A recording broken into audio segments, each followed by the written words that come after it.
Yun mga kababayan, mga kabarangay, magandang morning. May panibago tayong pasyente. Pasyente po na-rescue na inilalapit ni Boy Sardinas. Kaya, ayun, wala naman tayo ibang hindi makatulong mga kababayan. Kaya, samahan natin dito at mag-a-assist si Mami Rochelle. So, diretso tayo bro. Tara. Okay. Tara. Ito muna saka.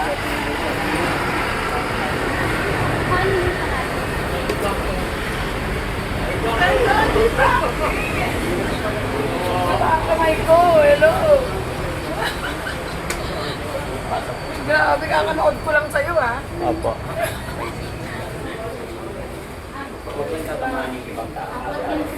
Hi. May ID ka? Anong name mo? Silito po. Ito ka ba? Ay, sorry po. Silito? Anong spell? C? Jane, yung pa ganun.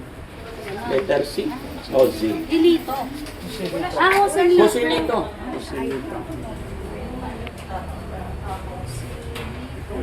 Ano nga pinito mo? Kapatan. Kapatan. Yan? Yun. Junior. Okay. Anong birthday mo? December 13. 13.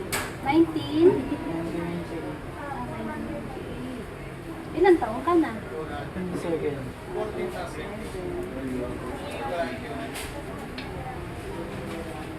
Gender mo? May. Male. May ganun. Ayan. Ano ka na lang yun?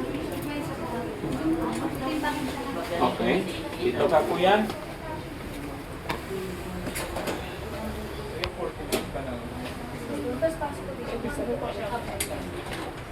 Para kay Jonathan. Saan? Magpapabibi.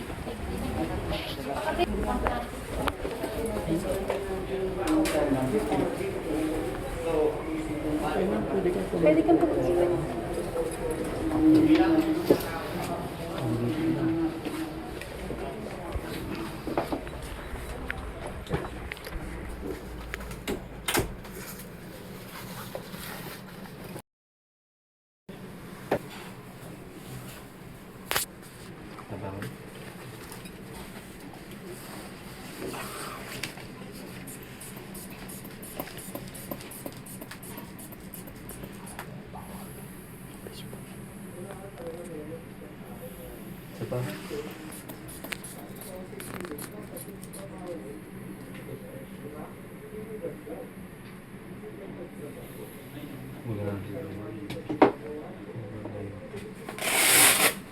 Okay na. Okay. Okay na. May blood mataas. 100 over 90. Ulitin naman ito po. Ah. Yung 100 okay lang. Ay yung 90. Okay lang naman yung... Dapat 100 over 10. Pwede ba yon? Ha? Iba na. Iban overdose na pag 100 over 10. Oh, iba na pala. Alam naman pala ni Kuya. Bakit parang pagod na pagod ka lagi? Eh? Ito lang. Wala. Basta behave ka lang ha. Kami mga kaibigan mo ha. Kilala mo ba ako? Ano? Ako si Daddy Frankie. Magmula ngayon, kaibigan mo kami, ha? Siya, si Mami Rochelle. No? Every time na nandito ka, si Mami Rochelle mag-a-assist sa'yo, ha? Pero maliit lang yung problema mo, bro. Kayang-kaya, labanan mo lang, ha? Ano bang nasa isip mo ngayon? Wala. Wala kang naisip. Anong plano mo sa buhay? Ano? Oo, Trabaho lang. trabaho lang. May pera ka ba dyan? Bako. Bakit? Pera. Bakit wala kang pera? Trabaho. Hmm? Ang trabaho. Nagtrabaho. Okay.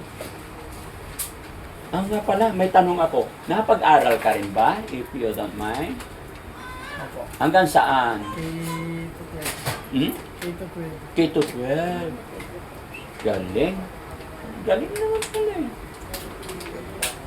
Ito, sabi ka muna. Ha? Hindi. Wala ka naman sakit eh. So yun mga kababayan, baka sa mga nagtataka kung sino po siya, sa po si Rosilito, na-rescue po ni Boy Sardinas. Inilapit po ni Boy Sardinas sa Team Daddy Frankie. Diba? Eh, yun lang din po yung layunin ng Team Daddy Frankie mga kababayan, makatulong sa ating mga kababayan. Sa dami ng ating mga kapatid na nangailangan ng tulong, hindi na kayang saklawin ng inyong lingkod mga kababayan. Kaya ito po yung naisip kong paraan na hindi naman kakayanin ni Sardinas daw ayon sa kanya lahat. Kaya pinapunta ko siya dito para i-assist namin, no? So, walang po problemahin sa lahat si Daddy Frankie na basta gumaling lang si Kuya Osilito. Ha?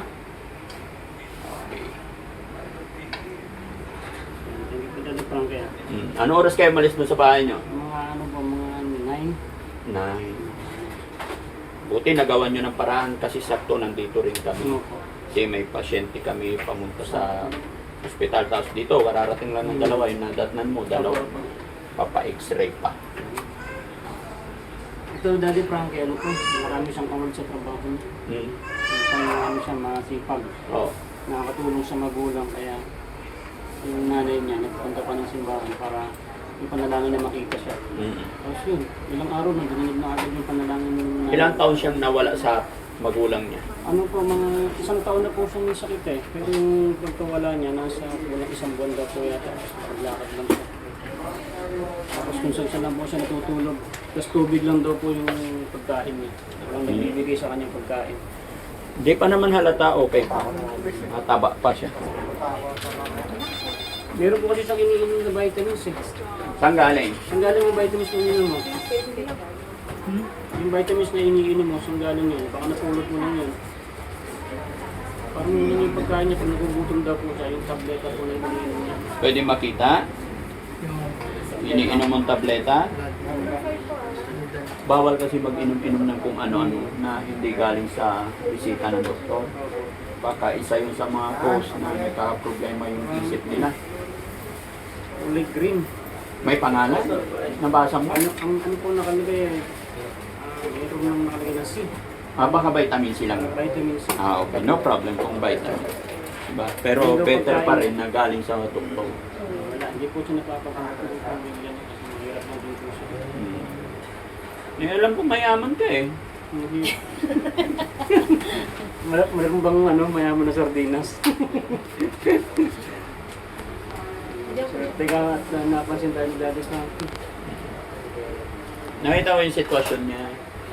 Eh, malayo yung lugar nito, hindi ko na rin kakayanin talaga sa dami. Kita mo nga ngayon, di ba? 3 yung pasyente namin. Kaya 2 yung sasakyan namin gumagana. Dami na rin po naghihintay sa inyo dun eh. Nung nalaman na pupunta kami sa inyo po, tawa sila eh. Papuntahin mo si Daddy Frankie dito, sabi ko. Malayo na sila.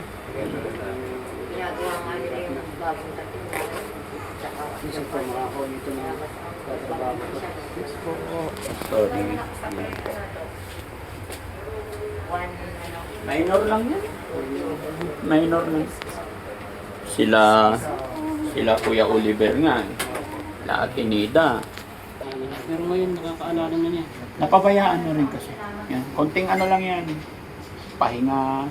Mamaya, si Doc na lang mag-explain lang natin yung history niya para alam din ito.